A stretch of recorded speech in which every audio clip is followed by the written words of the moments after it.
Hello and welcome to Cliff Reviews Art House. This time I'm reviewing the film Anchorage, directed by Scott Monahan. So let me start by saying that there are some light spoilers here. I'm definitely not going to give away the biggest things that happen in the film, but I will talk a little bit about what happens. I knew very little about this film before seeing it. It's not had many reviews yet, but The Guardian reviewed it a few days ago, and The Guardian reviewer had mixed feelings about the film, so I really wasn't sure what to expect. The film is a road trip with two characters and a lot of drug taking. It certainly wasn't a film that I was expecting to love.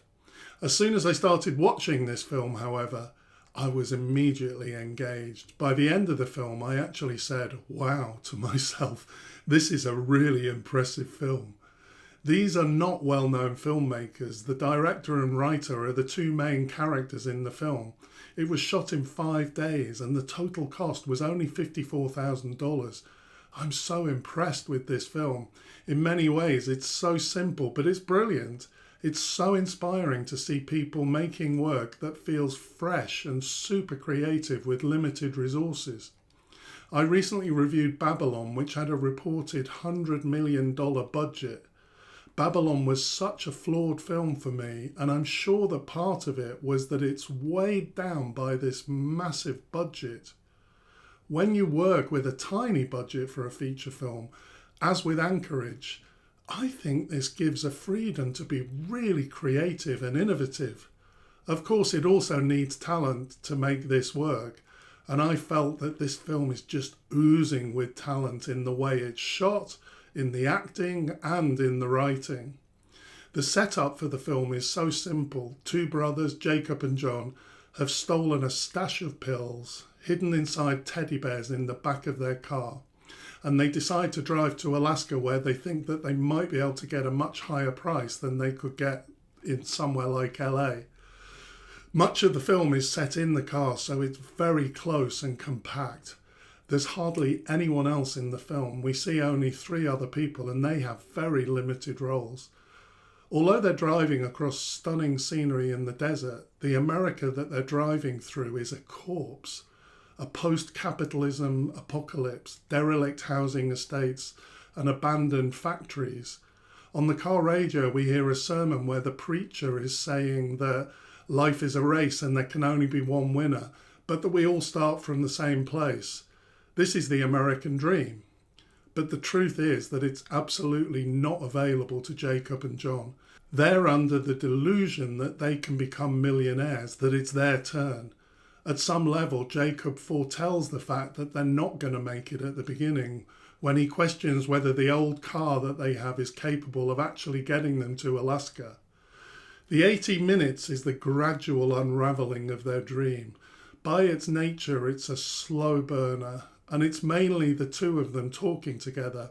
This could easily be staged as a play, I think, but I love it as a film set in this expansive, empty film set.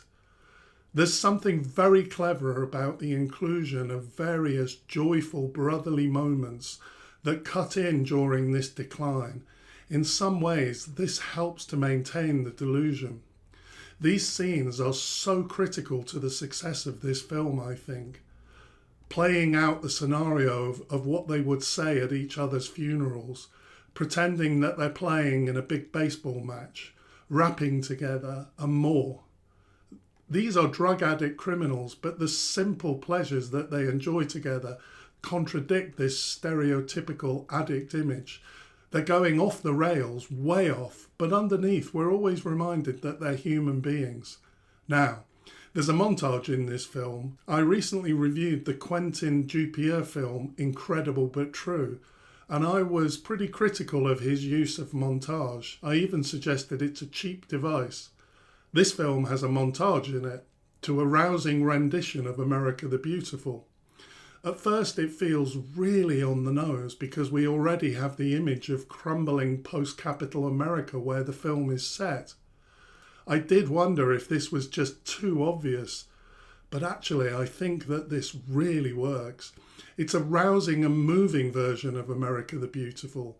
Even though you know there's deep irony here, There's something that does register in terms of the joy that the two brothers can experience at the basic human level.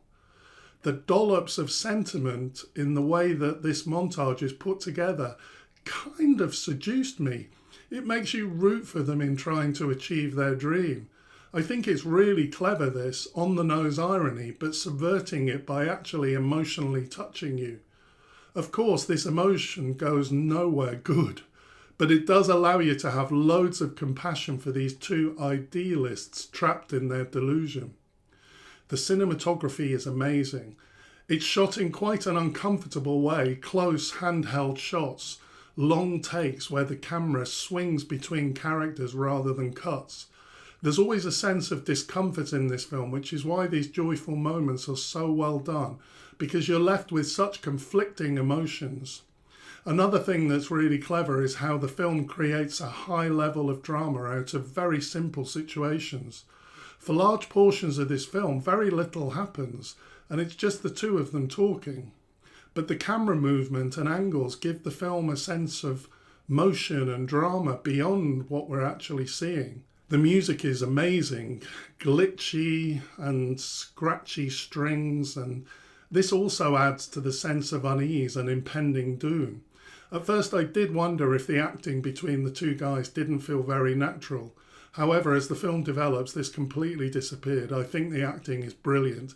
They have a real chemistry, which is so important when you only have two actors in your film. I watched the first 20 minutes a second time, and it all seemed totally natural even at the beginning. Sometimes it can take me a little while to tune into the energy of particular characters portrayed in a film. I like the biblical element to this film, although I'm not sure I fully know how to interpret it. They have a Bible on the dashboard of the car. It's hollowed out to contain drug paraphernalia. And we have preaching and prayers on the radio from time to time. Also, I think Jacob and John are disciples, so I'm sure this has a significance. That said, they're definitely not religious or prophets in any way. Jacob uses religion to get out of the situation with the policeman, but he's totally acting. I like the fact that although there is brutal violence in this film and copious drug taking and drinking, it's never glamorized or gratuitous. Perhaps this was initially as a result of budget, but one of the most violent scenes in the film happens outside the car, shot from inside through the car door frame, and the door blocks us from being able to see the violence. This works so well, I think, and I love how the annoying beeping of the car door being open adds to the tension and discomfort of this scene without actually having to show us any violence. This is a really cheap production, but definitely achieves something special. I'm so impressed and inspired by this film. For me, it's about the lie of the American dream for most people. These brothers are trying to be entrepreneurial in the only way they can, dreaming of being millionaires. But the crumbling environment in which they're operating is as far as they're going to get. I like how in the closing scene, we know that the petrol is going to run out soon. There's not a chance of making it to Alaska. Occasionally a film comes along that you just love and that you could stay in that world longer. It feels incredible that this film is only 80 minutes. It feels like there's a lot more to it than that. I would definitely highly recommend this film. Thanks for watching. See you next time.